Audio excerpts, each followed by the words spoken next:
Number 14 আছে আশ্চর্যজনকভাবে বিরাট বা অল্প সংখ্যক বোঝাতে নির্দিষ্ট সংখ্যক উল্লেখ থাকলে অ্যাজ মেনি অথবা ফিউ এস প্লাস সংখ্যা প্লাস প্লুরাল নাউন বিরাট বা অল্প পরিমাণ বোঝাতে অ্যাজ মাচ অথবা লিটল এস ব্যবহৃত হয়, কিন্তু সংখ্যা উল্লেখ না থাকলে এত যত বেশি কম অর্থে as many few much little plus noun ব্যবহৃত হয়।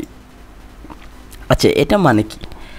এটা বোঝাচ্ছে যে যদি সংখ্যাটা আশ্চর্যজনকভাবে সংখ্যাটা বেশি হয় বা কম হয়, মনে করেন কোনো একটা পার্টির মধ্যে আপনি ইনভাইট করছেন 50 জন, আসলো 100 জন, তাহলে আশ্চর্যজনকভাবে বেশি, অথবা ইনভাইট করছেন 100 জন, আসলো 20 জন, তাহলে আশ্চর্যজনকভাবে কম।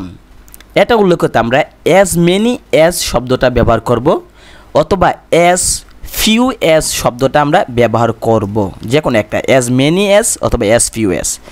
এটা হচ্ছে এই কাউন্টেবল নাউনের ক্ষেত্রে। আর আনকাউন্টেবলের ক্ষেত্রে অ্যাজ মাচ অ্যাজ অথবা অ্যাজ লিটল অ্যাজ শব্দটা আমরা ব্যবহার করব, এটা এখানে ব্যবহার করা হচ্ছে।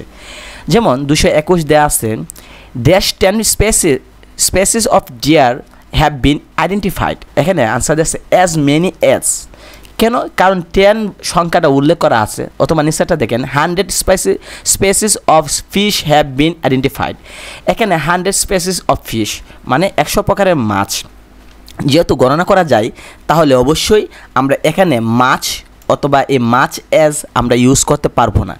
তো এখন তাকে অ্যাজ মেনি আর অ্যাজ মেনি অ্যাজ, এই দুইটার মধ্যে খেয়াল করে দেখেন, অ্যাজ মেনি বলে কোনো শব্দ নাই, ব্যবহার করতে হয় অ্যাজ মেনি অ্যাজ। এই কারণে 2 নাম্বারটাই হচ্ছে সঠিক, কারণ প্রথমটা অ্যাজ আছে, পরে অ্যাজ নাই। আমরা জানি যে শব্দটা অ্যাজ ইউজ করলে পরবর্তীতে আরেকটা অ্যাজ দিতে হয়, as many as, as few as, as little as. শুধু অ্যাজ মেনি অ্যাজ ফিউ বলে কোনো শব্দ নাই।